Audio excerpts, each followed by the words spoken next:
Everyone has a story. Stories have power. They help us understand. Jessop's Journal is a collection of powerful, positive, and inspirational stories.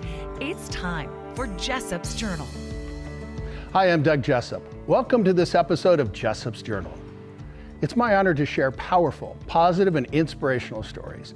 Today, we're talking about what's affectionately been called the final frontier.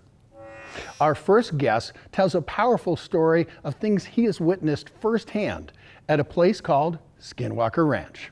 You know, I had really with multiple witnesses with me an occasion where we saw what can only be described as an unidentified flying object.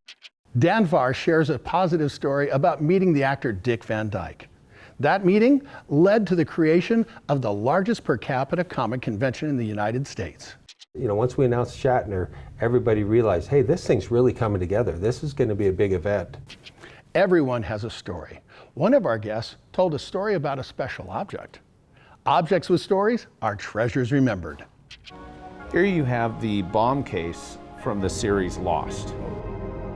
In between, our musical guests, the Red Dirt Girls, share an inspirational story with a song called Utah Sunrise. Take hold of my hand, run with me in the red sand. We'll capture the dudes and take over the hills. This precious land has been here long before us. But first, Brandon Fugal.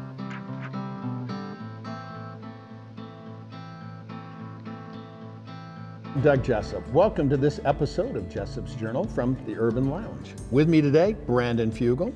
Brandon, thanks for coming on. It's good to be with you. I've been able to go all over this state and do road tours and things, and there's this little tiny area. They call it the basin. The basin, okay? Yep. You're familiar The with Uinta the Basin. The Uinta Basin, you know, it's the vernal area and everything. I remember there was this really cool ceremony out at a little place called Fort Duchesne, okay? Mm-hmm. And it's the Ute Indian tribes, and they were doing a memorial dance and ceremony and everything.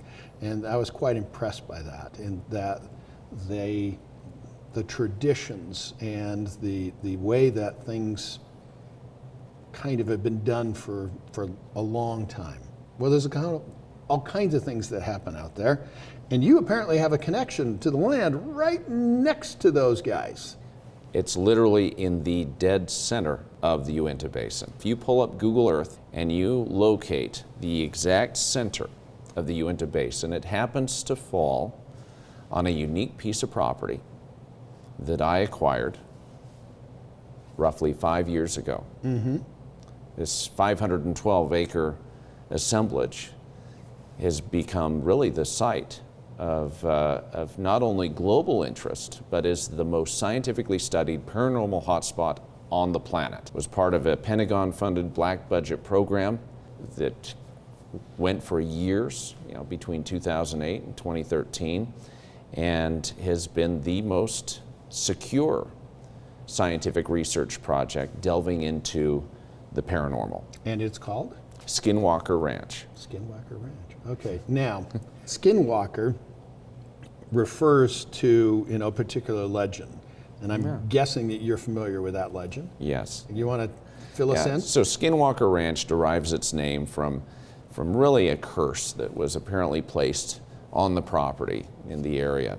The ridge, there's a mesa plateau that runs the entire expanse of this property that the generations have referred to as Skinwalker Ridge. And, you know, some time ago there was a rift between the Ute and the Navajo tribes, and the Navajo placed a curse on the property as a result of this rift that occurred, and stated that this was in the path of the Skinwalker. Now, Skinwalkers are shape-shifting demonic entities of Native American lore.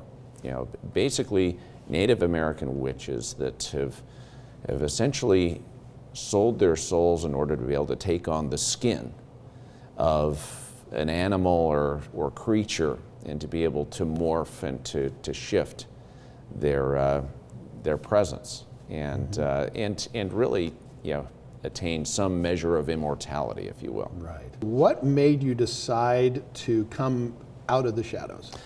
Producers of the History Channel persuaded me to reveal my identity as part of a new investigative series called The Secret of Skinwalker Ranch, which was a huge hit following the investigation and efforts of my team. Now that you're on the other side, you're inside looking out, what's the thing that you now know that you didn't know before that surprised you the most? Good question. I bought the ranch as a skeptic, as a healthy skeptic. I had never seen a UFO, a ghost, an orb, or anything of the sort in my life. And I disclosed that to the previous owner, an elusive billionaire out of Las Vegas named Robert Bigelow, Bigelow Aerospace. And I fully expected that, in bringing my team of scientists and security professionals onto the site, that we would ultimately learn that there was a 95% chance, I think, that there was a natural prosaic explanation for all that had been reported on the site. And it was highly unlikely, in my view, that there was anything truly extraordinary or unusual going on. In fact, I wouldn't have been surprised to uncover that it was nothing more than an adult scientific snipe hunt of sorts. Okay. I was wrong. Really? I found in time, as our investigation unfolded, that the evidence just continues to get more compelling than ever. Electromagnetic anomalies matched with eyewitness and videographic witness accounts and so much documentation really attests to the reality of the strange phenomena. I mean, it's right up against the Ute tribe land. The reservation. No, it's out there. completely surrounded by tribal lands. Oh, totally surrounded. Yep. Wow. It's completely surrounded by tribal lands. There's only one way in, one way out. We actually control the road. We've privatized the road access in and out of the property, but it really is sequestered and secure, which makes it really the ideal living laboratory for scientific exploration. Right, that's a good point. So you've owned this land for a while, and you kind of came in as a skeptic. Correct. Are there anything that you can relate that you've personally experienced that you went, ooh dear?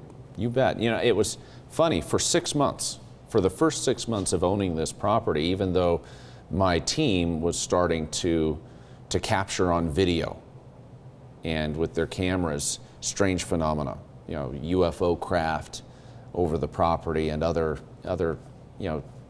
electromagnetic anomalies, seeing is believing. And I had yet to see anything, the first 6 months of visiting on a month-to-month basis that I would call, strange or unusual. In fact, I found the ranch to be a surprisingly striking landscape. It's just a beautiful backdrop. It's right out of Westworld or a John Wayne movie, and is just an incredibly beautiful landscape.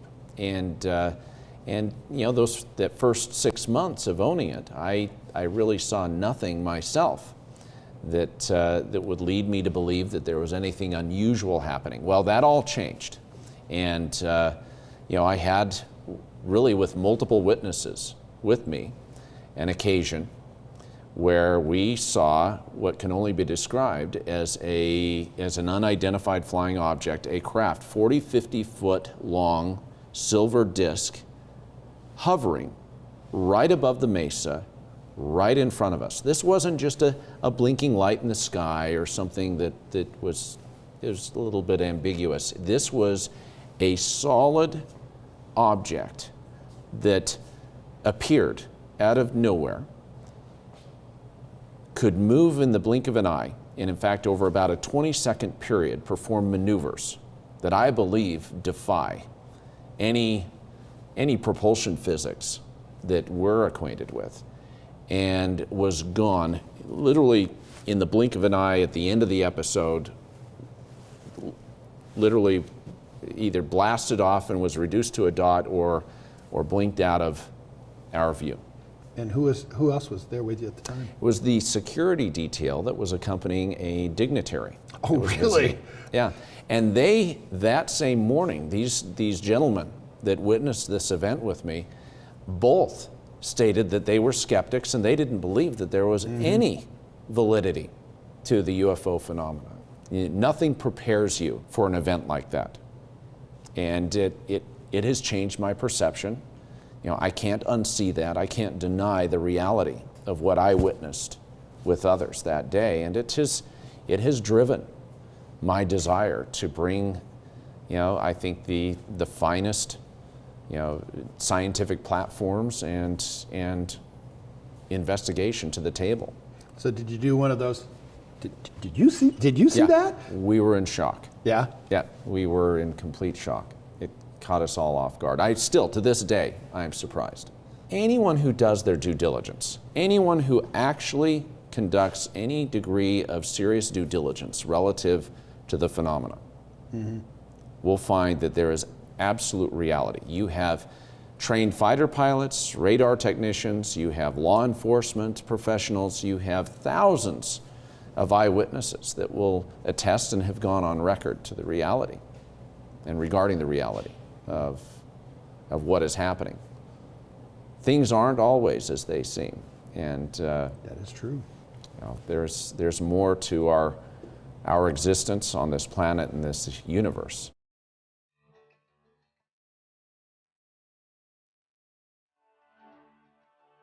One of my favorite inspirational quotes is from Audrey Hepburn.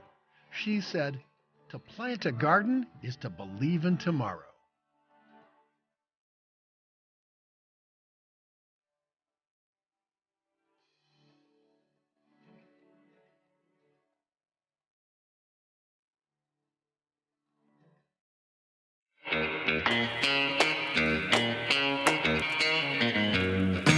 Everyone has a story.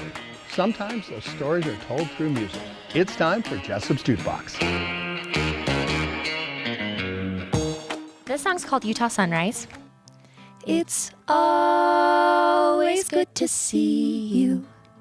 I've needed your smile, and I've longed for your touch. Our precious time together goes so quickly. I'll stay by your side for as long as I can. You don't always have to shine. I'll be right here with the morning light in true blue mountain skies. The Utah sun will rise.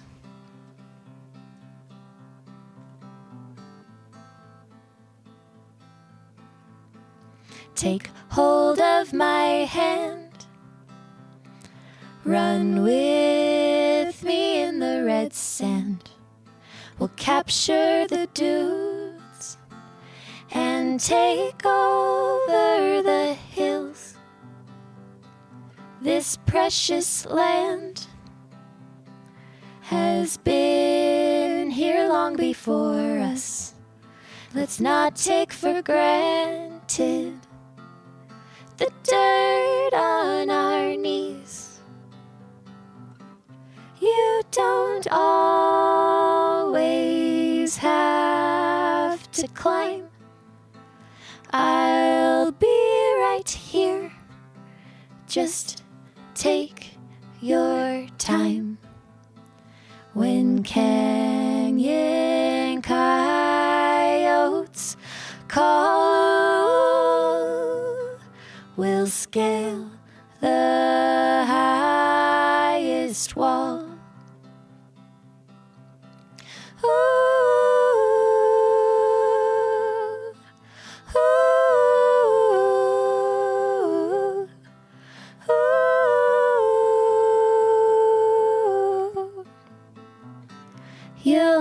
never be loved like you'll be loved tomorrow.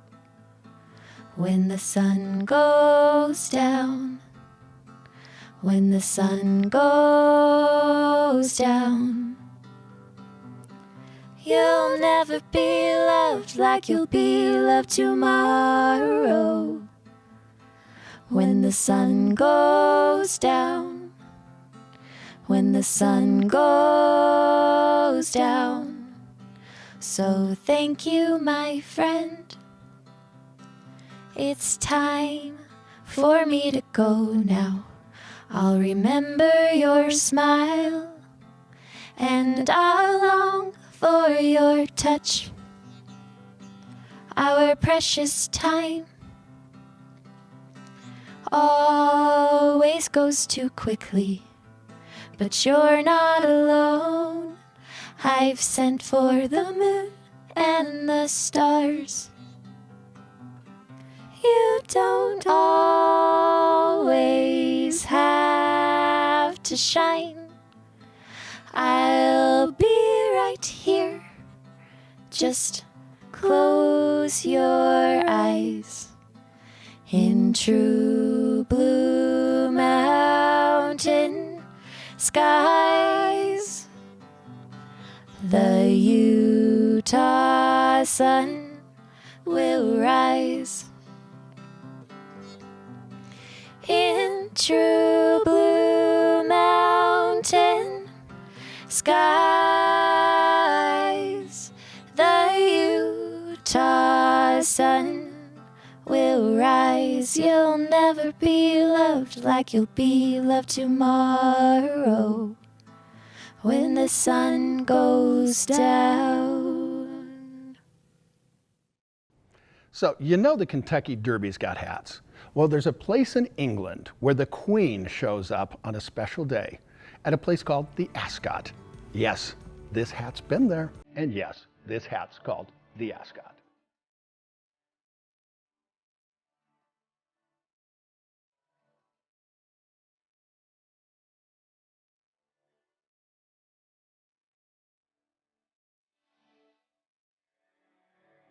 Here's a little bit of trivia. Dan Farr used to own a software company, a 3D software company. He's at a convention, he meets Dick Van Dyke. Come to find out, Dick Van Dyke loves his stuff. He says, yeah, I'll do this. You gotta watch for the rest of the story.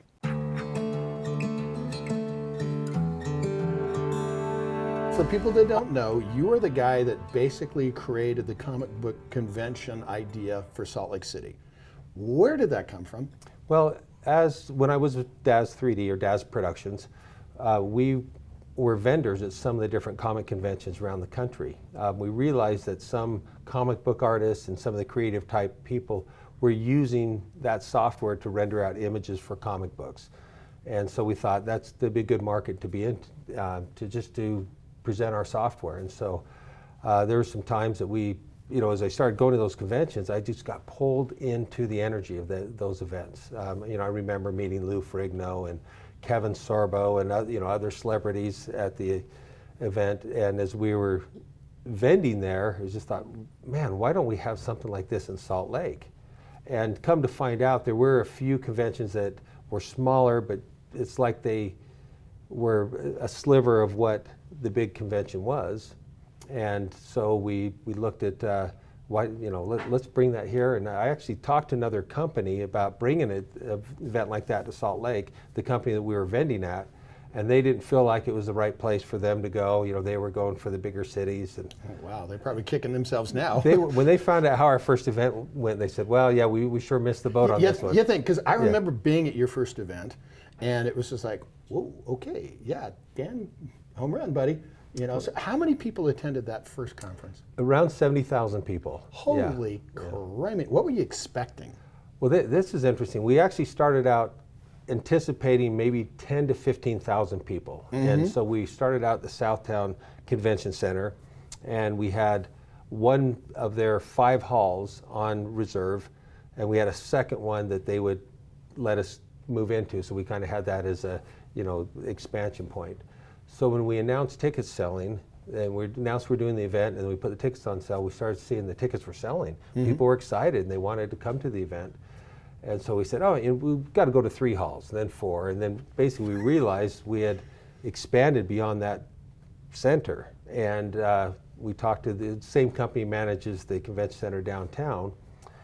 And they basically said, well, yeah, we'll swap you out, no problem. And so we ended up downtown. And that became like an inflection point of, what's really happening here. And people saw how big it was becoming because we had, we basically had overgrown that facility.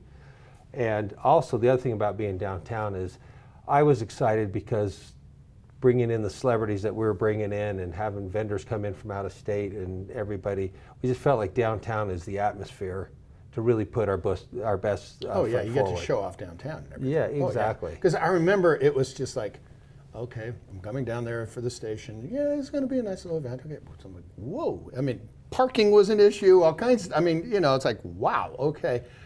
Do you remember some of the celebrities that you had at that first event? I do. Lou Ferrigno and Kevin Sorbo. They were some of the very first guests that we announced and they were coming because I had developed a little bit of a friendship with them as I was at the different conventions.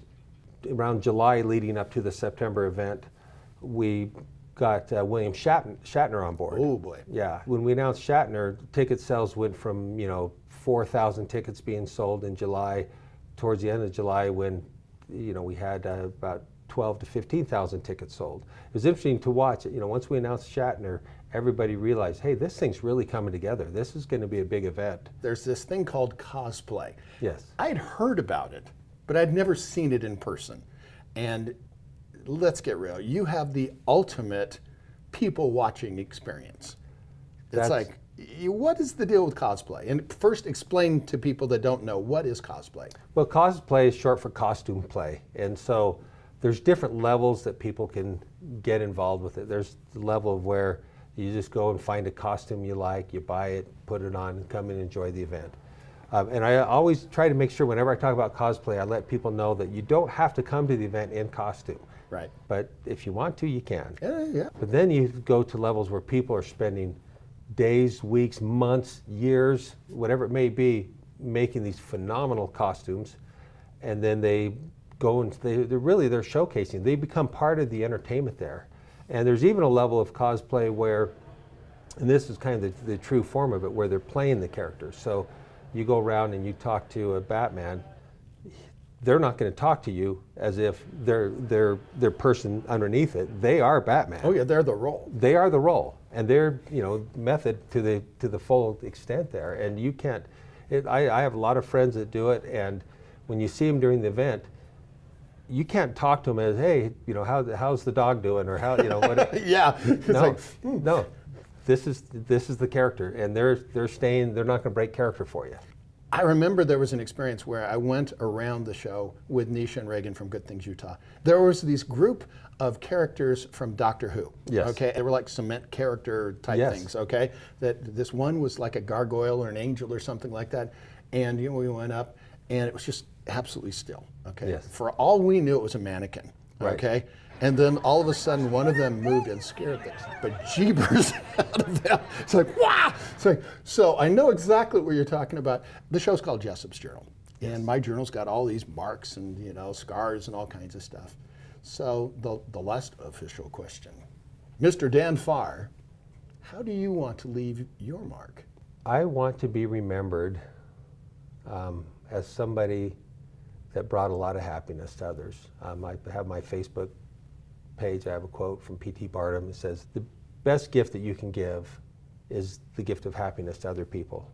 And if I can help do that, I love doing it. That's why when I go to the events, I love watching people have those fan experiences. I love to see them with their family and they're excited to be there. That's what pulled me into it. It was really the excitement of the other people, not because I was a super fan. If I talked about the continuum, I'm maybe a little more, not in the super fan area, but I enjoy all the pop culture stuff, but I really have become a fan of the fans. And when I see them have those fan moments, it's like I'm living vicariously through them. Oh, I believe you, because you know the thing I look at is I look at all these little kids, and I guarantee that when they get older, they're going to say, "You remember that time we met so and so? Yes. That was so cool," and it was because of you. You see me every Sunday in the ABC4 News at 10 p.m. with a positive news feature called Utah Success Stories. A lot of my news stories are a combination of dirty jobs and how it's made. If you're a business owner with an interesting story to tell, put me to work. Now, these stories aren't for everybody. It's got to be a good fit for both sides. Full disclosure, we do charge a fee to cover production costs and social media exposure. For more information, email me at doug@dougjessup.com. Utah Success Stories. Everyone has a story. One of our guests shared a special object. Objects with stories are treasures remembered.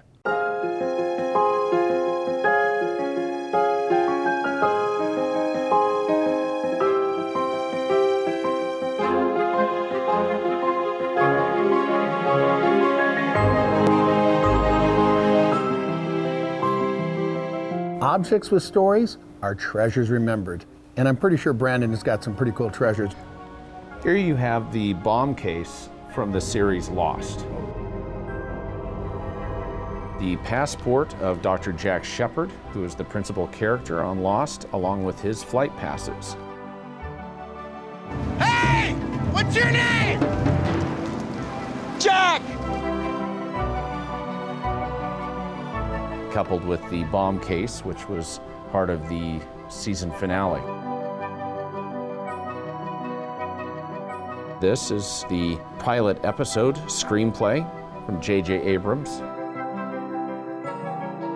as well as items that were worn on screen by the Dharma Initiative, which was a key part of the entire plot that went for so many seasons. Objects with stories are treasures remembered. I'm pretty sure he's got a bunch, but this one from Lost, I think's a winner.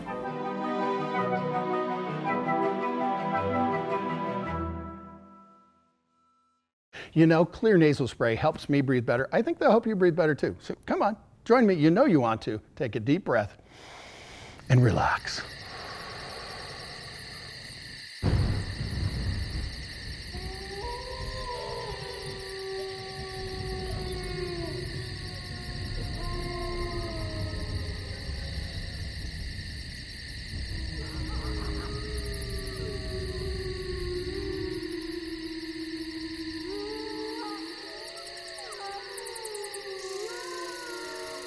It's my honor to be able to share powerful, positive, and inspirational stories right here on TV, as well as worldwide at jessopsjournal.com. Everyone has a story. Stories have power. They help us understand each other. With another entry into Jessop's Journal, I'm Doug Jessop. The Utah sun will rise. You'll never be loved like you'll be loved tomorrow. When the sun goes down.